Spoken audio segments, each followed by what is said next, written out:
자, 이번 시간은 페이지 65페이지부터 시작을 하도록 하겠습니다. 자, 상속과 다른 제도의 비교 이렇게 나와 있습니다. 그래서 자, 넘겨보시면 무엇을 배우느냐, 그죠? 유언상속과 법정상속 이런 것들을 살펴볼 거고요. 그다음 후견제도와 유언 대용 신탁 이런 것들을 살펴보게 될 겁니다. 자, 그러면 한번 보도록 하겠습니다. 자, 그래서 우리가 이제 다 학습했던 내용이 되겠는데요. 가장 중요한 것은 표 2-6이 되겠습니다. 그래서 유증과 법정상속을 비교해 놨죠? 그렇습니다. 시험에서 반드시 나온다라고 보시면 되겠고요. 별표 해 놓으시면 되겠습니다. 자, 그래서 보면 유언상속입니다. 유증이죠. 그래서 유증상속이 당연히 법정상속보다 우선해서 적용을 받게 된다라는 거죠. 그죠? 그렇습니다. 다 알고 있는 내용이죠. 그래서 유언상속이 우선이다라고 보시면 되겠고요. 법정상속의 경우에는 어떻게 유언이 없거나 유언이 무효가 된 경우에 그때 뭐라고요? 보충적으로 적용되는 것이 법정상속이다. 그래서 이렇게 보시면 되겠습니다. 자, 그 다음에 유증이라고 하는 유언상속이라고 하는 것은 민법에 정한 5가지 방식이 있게 됩니다. 그렇습니다. 그 내용은 77페이지 보실까요? 77페이지 보시면 그죠? 유언의 방식에 보면 자필증서 유언이 있고요. 그 다음에 또 넘겨보시면 78페이지 녹음 유언이 있고요. 그 다음에 공정증서에 의한 유언이 있고요. 그 다음에 넘겨보면 비밀증서에 의한 유언이 있고요. 구수증서에 의한 유언이 있습니다. 이렇게 해서 몇 가지, 5가지가 되겠습니다. 유언의 방식에는 5가지가 있다. 다시 돌아오시고요.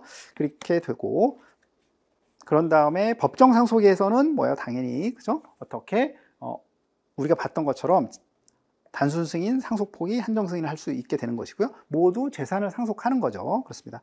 자, 그 다음에 포기를 보시면 거기서 이제 유증에 2가지가 있다고 했죠. 포괄 유증과 특정 유증이 있다고 했습니다. 포괄 유증, 유언에 의해서 재산 상속되는 것이 유증인데 포괄 유증과 특정 유증이 있다고 얘기했습니다. 그래서 뭐라고 얘기했습니까? 포괄 유증의 경우에는 상속인과 동일한 권리와 의무를 갖게 된다. 왜 그러느냐? 결론적으로 보면 권리도 받고 의무도 받는 것이 뭐라고요? 포괄 유증이다. 이렇게 얘기했죠. 그래서 포괄 유증은 어떻게? 그래서 상속 재산을 비율에 의해서 받는 것을 포괄 유증이다. 이렇게 얘기했죠. 그렇습니다. 이렇게 얘기했고, 그 다음에 특정 유증도 있다고 얘기했죠. 그래서 특정 유증은 뭐야? 특정 물건을 받는 유증을 말하는 거죠. 그렇습니다. 그래서 예를 들어서 아파트는 예를 들어서 장남 A에게 이렇게 유증한다라고 한다면 그런 것들이 특정 유증이 된다 이렇게 얘기했고, 꼭 주의해야 될 게 뭐예요?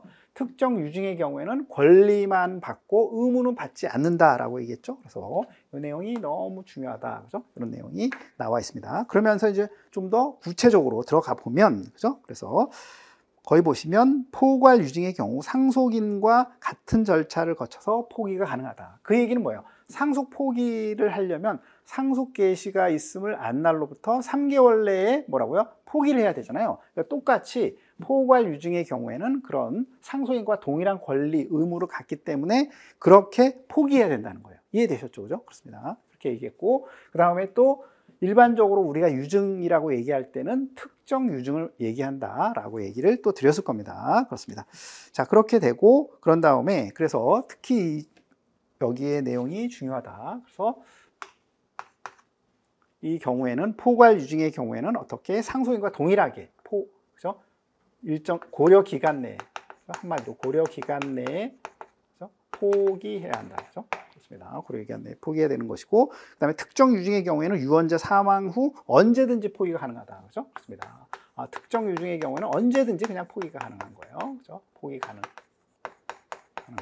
그죠? 그렇습니다. 이거 다 시험 문제다라고 보시면 되겠습니다. 자, 그렇게 되고, 그런 다음에 재산의 이전은 포괄 유증의 경우에는 피상속인의 사망으로 당연 상속합니다. 그러니까 별도로 어떤 절차 없이 당연 상속받는다라는 거예요. 당연 상속받아. 왜? 상속인이 그랬으니까. 그죠? 그렇게 보시면 되고, 특정 유증의 경우에는 수유자에게 청구권을 행사해서 이전하게 됩니다. 그죠? 그렇습니다. 그래서 여기 수유자가 어떻게, 그죠? 청구권을 누구에게 행사하느냐? 상속인에게 청구권을 행사합니다. 상속인에게 청구권을 행사해서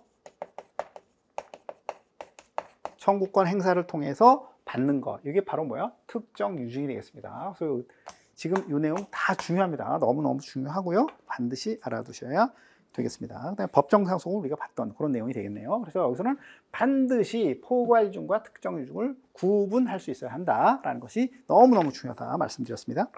자, 그 다음에 보겠습니다. 예를 들어서 보시면 두 번째 줄에 상속인으로서 독립적인 생활을 하기 어렵거나 경제적인 판단을 하기 어려운 미성년자, 장애인, 그죠? 이런 제한 능력자, 이런 상속인들이 있죠. 그죠? 그렇습니다. 예를 들어서 미성년자다라고 한다면 미성년자가 경제적으로 독립을 해야 될 거 아니에요? 성년이 돼서. 자, 그런데 미성년자의 경제적인 독립을 도와주는 그런 사람들을 뭐라고 얘기한다? 후견인이라고 얘기하게 됩니다. 그죠? 그렇습니다. 자, 그래서 그 후견에 대해서 한번 우리가 살펴보게 될 겁니다. 그래서 보시면 되는데요. 자, 67페이지 보시면 미성년자의 후견이 되겠습니다. 그래서 미성년자에게 친권자가 없어요. 예를 들어 부모가 없을 수도 있죠. 그래서 친권자가 없거나 친권자가 법률행위의 대리권과 재산관리권을 행사할 수 없는 경우에는 미성년 후견인을 두어야 한다. 그래서 친권자가 있긴 있는데요. 예를 들어서 정신질환을 갖고 있어요. 그렇죠? 제대로 행사할 수 없겠네요. 그죠? 또 뭐 예를 들자면 알코올 중독이에요. 그죠? 부모가. 그럴 수도 있잖아요. 그렇게 되면 그때는 미성년 후견인을 두어야 한다고요. 이해됐죠? 그렇습니다.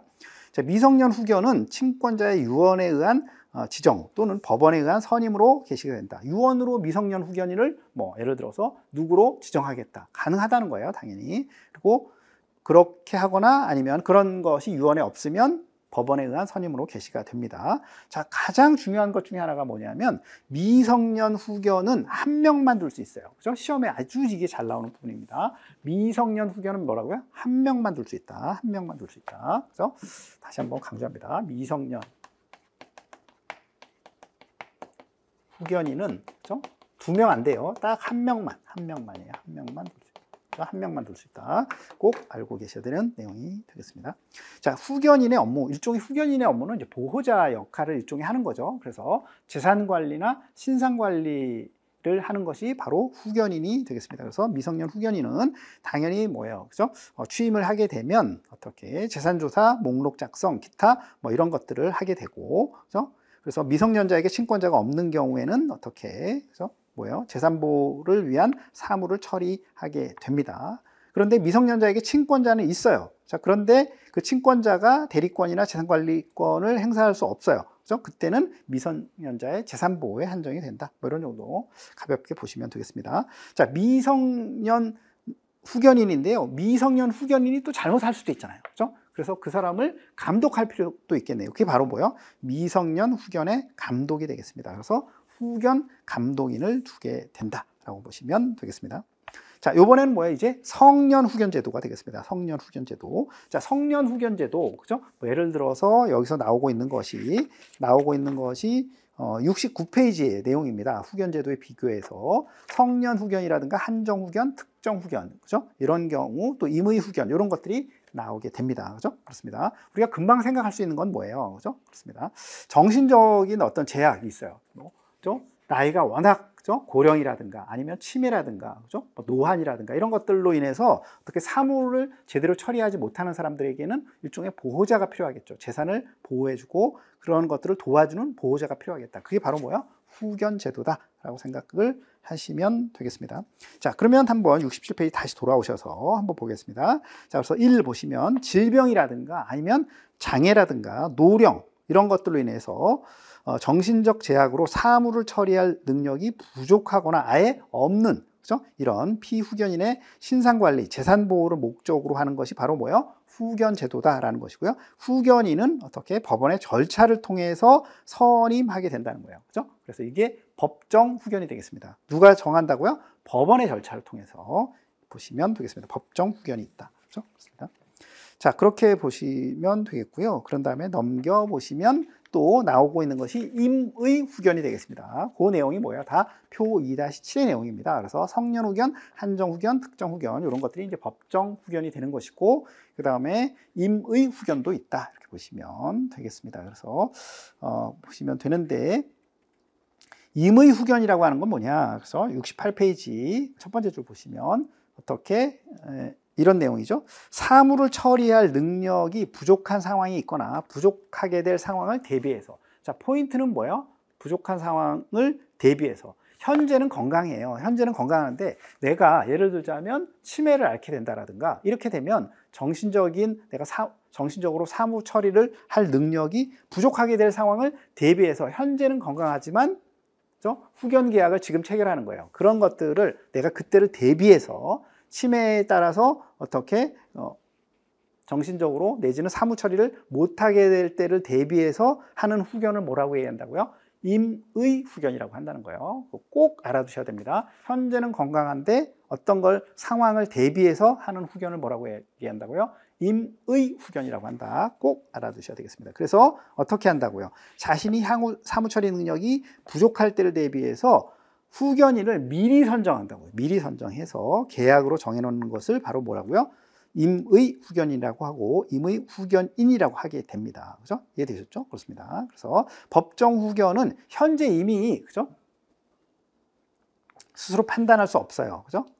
이런 경우로 말하고 임의 후견은 스스로 미리 본인을 위한 후견을 정해 놓는다. 그런 면에서 후자가 더 적극적인 자산관리 유형이라고 볼 수 있겠네요. 그러니까 더 적극적인 자산관리는 임의 후견이 되겠죠. 그죠? 그렇습니다.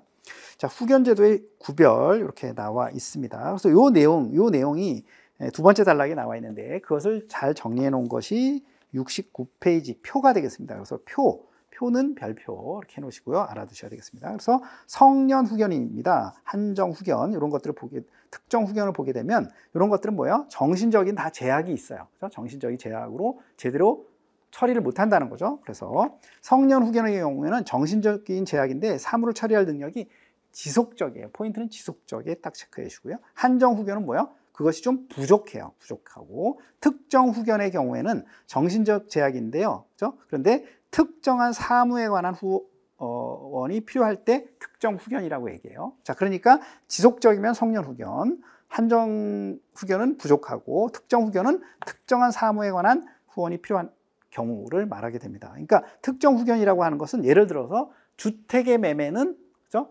그러니까 전반적인 것을 다 맡기는 것이 아니라 어떻게 주택 매매에 관한 해서만 후견인을 통해서 매매하겠다. 이런 것들이 바로 뭐예요? 특정한 사무에 대해서만 하는 거니까 특정 후견이라고 한다고요. 이해되셨죠? 그렇습니다. 그 다음에 임의 후견은 뭐라고요? 대비해서 하는 거. 현재는 건강한데 대비해서 하는 거. 이렇게 보시면 되겠고요. 본인의 행위 능력 그냥 가볍게 보시면 되는데요. 임의 후견은 계약에 따르게 된다. 그런 정도 보시면 되겠습니다.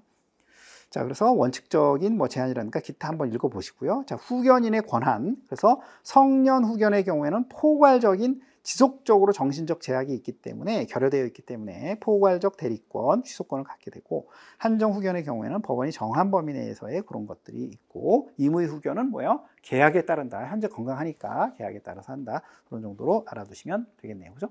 됐죠? 그렇습니다. 그래서 이게 후견제도가 되겠습니다. 자, 다음은 신탁제도로 가보도록 하겠습니다.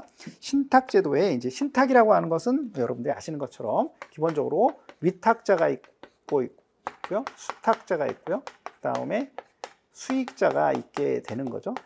그렇습니다. 그래서 이렇게 3자가 이제 이런 계약을 맺는 거예요. 위탁자가 수탁자와 계약을 맺고 거기에 따라서 수탁자가 재산을 운용해서 거기에 대한 수익을 수익자에게 지급하는 이런 계약을 뭐라고요? 신탁계약이라고 하게 됩니다. 그래서 그 내용이 나와 있죠. 신탁이란 위탁자인 고객이 계약에 의해서 자신의 재산을 수탁자인 신탁회사에 맡기고 수탁회사가 그것을 관리, 운용, 처분해서 거기서 발생하는 이익을 누구에게? 수익자에게 지급하는 이런 법률 관계가 바로 뭐예요? 신탁계약이다. 이런 것들이 되겠습니다. 자, 그러면서 다음 단락에 유언 대용 신탁이 나오게 됩니다. 그래서 이 내용 중요하고요. 시험에서 잘 나오는 내용이 되겠습니다. 자, 유언 대용 신탁은 고객이 생전에입니다. 자, 포인트는 뭐예요? 죽기 전에, 생전에 어떻게 신탁회사에 재산을 신탁하면서 수탁자가 보통은 이제 은행이다라고 본다면, 그죠? 위탁자가 아버지가 되고요. 그다음에 수탁자가 은행이 되겠죠. 그러면서 자신의 재산을 맡긴다고요. 수탁자에게. 자, 그렇게 맡기고 생전에 신탁 계약을 체결한 다음에 그 수익을 자기가 가져가는 거예요. 자기가 가져가는 거예요. 다른 사람 안 주고 자기가 가져가는 것을 말해요. 자, 그런데 이렇게 평상시에는 수익을 받다가 아버지가 이렇게 사망해요. 그죠? 그렇게 되면 수익을 이제 어떻게 피상속인인 아버지가 특정하는 거죠. 뭐 예를 들어서 상속인 A에게 수익의 3분의 2를 지급한다. 또 예를 들어서 내가 설립한 장학재단 B의 수익의 3분의 1을 지급한다. 이런 계약을 하는 거. 이걸 뭐라고 얘기한다? 이런 계약 형태를 유언 대용 신탁이라고 얘기한다는 거예요. 그죠? 그렇습니다. 자, 그래서 그 부분을 보시면 되겠습니다. 그래서 본인 사망 시 신탁에서 발생하는 이익을 사후 수익자, 이것을 말하는 거죠. 이게 지급하도록 하는 계약이 되겠습니다. 자, 그래서 유언 대용 신탁은 민법에 의해서 유언이 없다 하더라도 왜? 이미 생전에 신탁계약 체결을 해놨잖아요. 그래서 그러면서 신탁계약 체결하면서 내용을 내가 혹시 죽으면 이렇게 처리해라 라고 하는 내용이 되겠습니다. 자, 그래서 그러면 유언 대용 신탁이라든가 뒤에서 나오게 될 수익자 연속 신탁이라든가 이런 것들이 중요한 이유는 뭐냐면 어떻게 위탁자, 그죠? 예를 들어서 아버지가 사망한 이후에도 사후에도 원하는 내용 방식과 내용으로 사후 재산 분배가 이루어질 수 있다고요. 그죠? 이렇게 유언 대용 신탁을 체결하게 되면 아버지가 사망하잖아요. 사망하고 나서도 어떻게 이렇게 사후 재산의 분배에 관여할 수 있다고요. 그죠? 상속인 A에게 뭐 예를 들어서 이만큼 지급하고 장학재단에 이만큼 지급하라는 것을 어떻게 할 수 있다고요. 그죠? 그래서 가장 큰 의미가 바로 그런 내용이 되겠습니다. 원하는 방식으로 위탁자가 방식과 내용으로 사후 재산 분배를 할 수 있는 유용한 제도적인 장치가 바로 유언 대용 신탁, 수익자 연속 신탁 이런 것들이다라고 보시면 되겠습니다. 자, 그래서 유언 대용 신탁은 계속 강조하고 있죠. 생전에 설정하는 뭐예요? 생전 신탁이다 이런 얘기를 계속 강조하고 있습니다. 그렇기 때문에 다음 줄에 위탁자가 원칙적으로 유언 대용 신탁을 체결하고 신탁 재산을 자유롭게 인출하거나 신탁 계약을 변경 해지할 수 있다. 왜? 살아있으니까. 그죠? 수익 받으면서 이거 뭐 마음대로 할 수 있다는 거예요. 그죠? 그렇습니다. 한편 위탁자가 질병, 장애, 노령, 기타 이런 것들로 인해서 그죠?를 대비해서 어떻게 70페이지 임의 후견 계약 체결할 수 있죠? 그렇습니다. 현재는 건강하지만 그걸 대비해서 체결해 놓는다고 한다면 위탁자의 신상 관리는 후견인이, 재산 관리는 후견인과 신탁 계약이 전문적으로 처리할 수가 있겠네요. 이해됐죠? 그렇습니다. 자, 그렇게 보시면 되겠습니다. 그래서 위탁자가 본인 사망 후 재산 관계를 다 같은 얘기예요, 사실은. 그죠? 정할 수 있죠? 그래서 이렇게 위탁자 사망 후 유언 대용 신탁은 사후 수익자에게 사후 수익권을 취득하거나 기타 이런 것들을 할 수 있게 되고, 수탁자는 사후 수익자를 위해서 재산을 지급한다는 거예요. 은행이 수탁자로서. 이해됐죠? 그렇습니다. 자, 수익자 연속 신탁은 뭐냐? 그래서 수익자 연속 신탁은 말 그대로 포인트가 어디에 있느냐? 연속에 있는 거죠. 수익자가 연속된다는 거예요. 그렇습니다. 그래서 위탁자가 사망해요. 그죠? 그러면 수탁자인 은행이 수익을 배분합니다. 첫 번째 누구에게 다 주느냐? 배우자에게 줘요. 그죠? 그렇습니다. 자, 근데 배우자가 또 사망해요. 그죠? 그러면 누구예요? 그 수익은 누구에게로 간다? 예를 들어서 이렇게 정하는 거예요. 1차, 2차, 3차 이런 식으로 자녀에게 준다. 자녀가 또 사망해요? 그러면 그때는 3차, 재단에 준다. 이런 식으로. 그죠? 수익자를 연속해서 할 수 있는 신탁을 수익자 연속 신탁이라고 한다. 그죠? 그렇게 보시면 되겠습니다. 그죠? 이해되셨죠? 그렇습니다. 자, 그렇게 해서 순차적으로 취득할 수 있다. 그죠? 그래서 이는 유언과 다른 점이죠. 유언은 그냥 한 번 딱 하면 그 사람한테만 딱 가는 거잖아요. 그런데 이거는 계속해서 연속해서 가는 거잖아요. 그래서 그런 것들이 다른 점이다. 그래서 본인의 위탁자가 본인의 재산에 대해서 본인의 사후 재산 설계를 더 구체적으로 이렇게 딱딱 이렇게 정해 놓을 수가 있죠. 그리고 장기적으로 가는 거죠. 그래서 배우자 사망 후에는 자녀가, 자녀 사망 후에는 또 재단이 이렇게 할 수 있다. 라고 보시면 되겠습니다. 자, 4번에 보시면 유언 대용 신탁과 유류분의 관계, 그죠? 이렇게 나오게 되는데요. 두 번째 줄에 유언 대용 신탁의 신탁 재산이 상속인의 유류분 반환 청구 대상이 되는지에 관한해서 하급심 판례가 있습니다. 대법원 판례는 아직까지 없어요. 하급심 판례가 있는데, 신탁 계약에 따른 재산 이전이 상속이 개시된 때보다 1년 전에 이루어졌다라고 한다면, 그죠? 유류분 반환 청구에 산입될 상속재산에 포함되지 않는다고 판시했다라는 거예요. 그죠? 자, 이건 뭐예요? 대법원 판례가 아니라, 대법원 판결이 아니고 하급심에서 그렇게 했다고요. 그죠? 그렇습니다. 결론은 뭐라고요? 그죠? 이 정도는 유언 대용 신탁에 있어서 이 신탁 계약이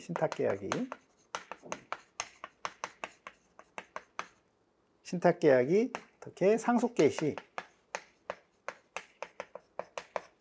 1년 이전에 이렇게 체결이 됐다라고 한다면, 그렇게 됐을 경우에는 어떻게 유류분 반환 청구, 우리 유류분 아직 안 배웠는데 계속 유류분 나오죠. 그래서 유류분 반환 청구의 대상이 되지 않는다는 거예요. 대상이 되지 않는다. 그렇죠? 이건 유류분 배우게 되면 무슨 내용인지 이해가 될 거예요. 여기서는 일단 이런 정도만 알아두시면 되겠고요. 이것은 뭐야? 그냥 하급심 판례라고, 하급심. 그러니까 참고로 해서만 알아두시면 되겠습니다. 됐죠? 자, 그렇습니다. 자, 이렇게 해서 저희가 살펴봤고요. 제 3장으로 이제 가보도록 하겠습니다. 자, 2장이 굉장히 길었죠. 2장이 너무 중요한 장이고요. 그렇죠? 여러분들이 이해하기에도 조금 어려웠던 장이 될 겁니다. 그래서 2장 부분 받고 이제 3장으로 갈 텐데요. 자, 2장의 중요한 부분만 어차피 간단하게 한 번만 어디가 매우 중요한지 그 내용을 다시 한번 찝어드리도록 하겠습니다. 그러면 여러분들이 공부하는데 훨씬 더 도움이 되겠죠. 그렇습니다. 자, 그래서 한번 보겠습니다. 그리고 시험이라고 하는 것은 꼭 중요한 부분에서만 시험이 출제되는 건 아닙니다. 그래서 전반적으로 다 아셔야 돼요. 그러나 우리는 일단 중요한 것을 먼저 알고 조금 다른 것들은 중요도에 맞게끔 공부하는 게 또 효율적인 공부니까, 그런 면에서 2장의 부분을 한번 중요한 부분을 정리해 봅니다. 그래서 17페이지 잠깐 보시고 이제 넘어가시면, 그죠?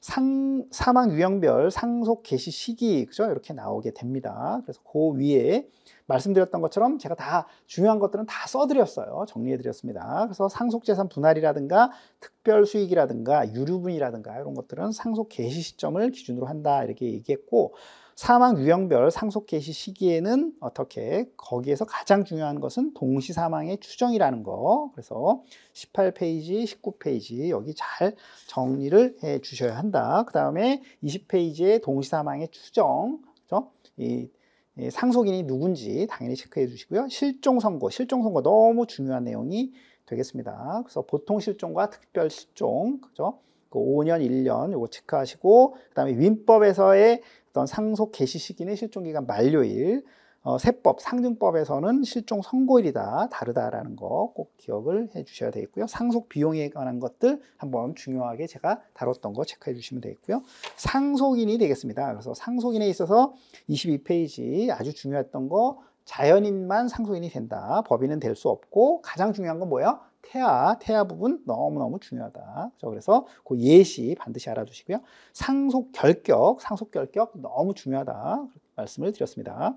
그리고 상속 결격 사유에 23페이지 5가지가 있다. 제가 강조했던 거 너무너무 다 중요한 내용들이 되겠습니다. 이걸 다시 한번 정리하면 시간이 너무 많이 걸리니까 그렇게는 못하고 그냥 이런 것들이 중요하다라는 얘기만 다시 한번 강조합니다. 24페이지 상속 결격의 예시가 나오게 되고요. 여기서도 당연히 상속인을 당연히 잘 알아두셔야 되겠고요. 그 다음에 말씀드렸던 유증에는 뭐라고요? 포괄 유증과 특별 유증이 있습니다. 그거 구분해 주셔야 되는 문제 보시면 되겠습니다. 그래서 25페이지 예시에 있는 포괄적 수증자에 있어서, 포괄적 수증자는 상속인과 동일한 권리와 의무를 갖기 때문에 상속 채무도 승계하게 된다. 제가 세부적으로 다 유언이 없을 경우와 포괄 유증을 받았을 경우 요거 구분해서 다 정리를 해드렸을 겁니다. 너무너무 중요하다라고 보시면 되겠습니다.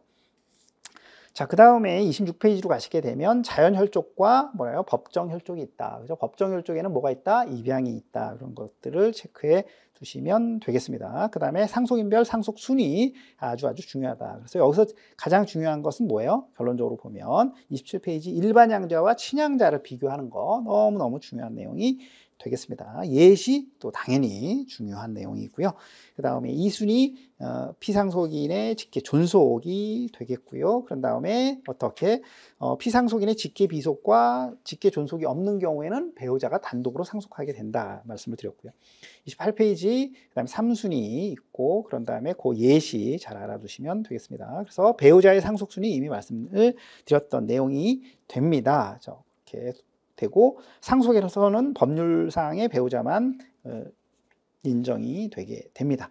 자, 그런 정도 살펴보시면 되겠습니다. 그런 다음에 사실혼 배우자에 대한 경우에 있어서 어떻게 예시가 되어 있을 거예요. 그런 것들 보시고요. 그 다음에 표 2-3 너무 중요하죠. 상속인에 해당하는 자, 상속인에 해당하지 않는 자, 이거 반드시 구분할 수 있어야 하겠다라는 얘기 거듭 말씀드리고요. 대습상속, 대습상속은 너무너무 중요한 내용이 되겠습니다. 그래서 이걸 다시 한번 정리하기는 시간 관계상 어렵지만 대습상속에 대한 것들은 꼼꼼하게 잘 정리를 하시고요.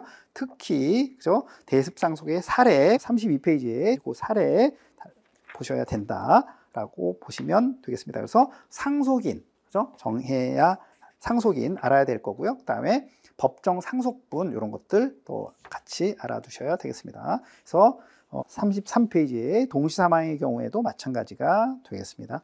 자, 그런 것들 보시고요. 그 다음에 상속에 따른 법률 효과, 그죠? 포괄승계, 당연승계 얘기했고요. 거듭 말씀드리지만 상속 포기가 상속 개시 전에 상속을 포기한 것은 법적으로 무효다, 효력이 없다 말씀을 드렸습니다. 그 다음에 34페이지 거듭 말씀드리지만 어떻게 상속으로 인해서 인한 재산에 대해서는 어떻게 상속 등기가 없어도 당연히 이전된다. 상속인이나 유증을 받은 자에게 이전이 되게 된다. 다만 제3자에게 대항하거나 처분하려면 그때는 어떻게 부동산 같은 경우에 등기라고 하는 그런 소유권 이전 행위가 필요하다. 이런 얘기를 드렸고요. 그런 다음에 또 뭐예요? 35페이지에 표 2-4 이 내용 너무 중요하다고 얘기했죠? 그렇습니다. 잘 정리를 하시기를 바라겠습니다. 그 다음에 넘겨보고요. 36페이지 당연히 이것도 표 너무너무 중요하다고 했죠. 상속재산에 해당하는 것과 상속재산에 해당하지 않는 것 이건 그냥 암기해 주셔야 한다라는 것 보시고요.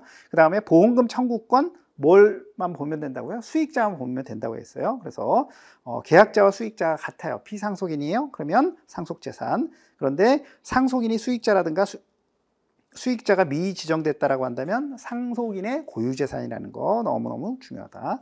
그 다음에 보증한도액이 정해진 계속적 보증계약은 어떻게 한다고요? 그죠? 상속된다. 한마디로 갚아야 한다라고 얘기했고 채권 채무의 상속에 있어서 가분 채권, 가분 채무에 대해서 잘 정리를 해드렸을 겁니다. 너무 중요하다.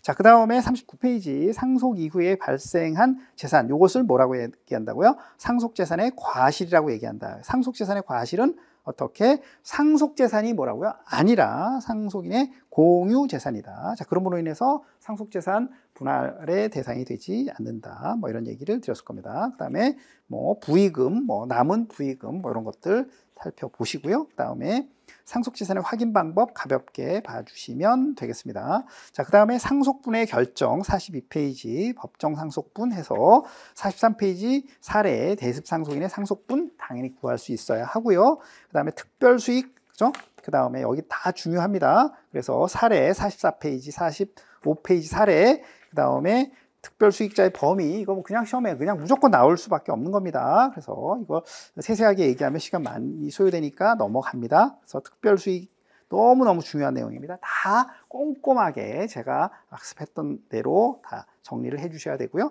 기여분에 있어서도 마찬가지다. 그죠? 특별수익과 기여분, 그죠? 이런 것들 다 공동상속인에게만 주어지는 권리가 됩니다. 물론 우리가 배우게 될 유류분도 마찬가지고요. 그런 것들. 그래서 기여분 너무너무 중요합니다. 그래서 꼼꼼하게 제가 다 정리를 해드렸습니다. 그래서 그런 것들 잘 봐주시기를 바라겠습니다. 상속분의 양도 양수 잘 보시고요. 상속재산의 분할, 그래서 52페이지부터 나오는 지정분할, 협의분할, 그죠? 이런 거. 그 다음에 또 심판분할, 이런 것들의 각각의 내용들 잘 봐주셔야 되는 내용이고요. 특히 56페이지 분할 대상 상속재산 구할 수 있어야 되고요. 그 다음에 57페이지 특별수익과 기여분이 함께 있는 경우에 구체적인 상속분 구할 수 있어야 합니다. 무조건 구할 수 있어야 합니다. 상속회복 청구권 가볍게 보시면서 유류분과의 관계 요거 기간의 차이가 나는 거 잘 보시면 되겠습니다. 혼동의 경우에 채권이 소멸되지만 제3자가 권리의 목적인 경우에는 소멸되지 않는다고 얘기했죠. 그렇습니다. 그 다음에 이 단순 승인과 어떻게 한정 승인과 상속 포기 너무너무 중요하다. 그렇죠? 거듭거듭 말씀드립니다. 그래서 60페이지 특히 법정 단순 승인 사유 이 세 가지 반드시 알아두셔야 되고요. 한정 승인의 상속재산 목록 첨부라든가 기타 이런 내용, 특별 한정 승인, 미성년자의 특별 한정 승인, 상속 포기 너무너무 중요하다 말씀을 드리고요. 그 다음에 말씀드렸던 66페이지 특히 유증의 포괄준과 특정 유증 요거 반드시 알아두시고요. 후견제도 법정 후견과 임의 후견 구분할 수 있어야 되고요. 금방 했던 유언 대용 신탁 그죠? 이런 특징적인 거 수익자 안속 신탁 이런 것들에 대해서 잘 정리를 해 주셔야 되겠습니다. 됐죠? 그래서 이렇게 말로만 하더라도 여러분들이 다시 한번 또 보는 효과가 있으니까 그런 것들을 잘 여러분들이 학습하시면 되겠습니다. 자, 이렇게 해서 저희가 이제 2장에 대한 부분을 저희가 살펴봤고요. 2장.